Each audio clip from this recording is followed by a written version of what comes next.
What was it to you? It was father-son time. It was time to go spend with my father and something I was good at doing. Cars are meant to get banged up on the racetrack.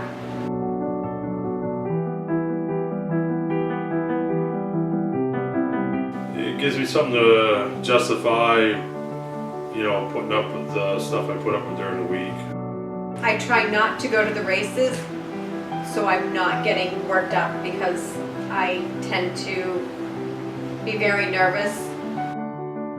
It never really came into play because I just don't feel that racing is, as dangerous as some people think it is. And I'd like to wrap the car in a bubble so no one hits the car. Being a racing family, I'm not quite sure how to answer that. It's just become second nature.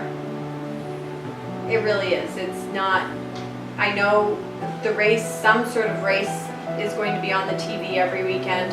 I know the car is going to get worked on every week. I know the boys are going to be racing.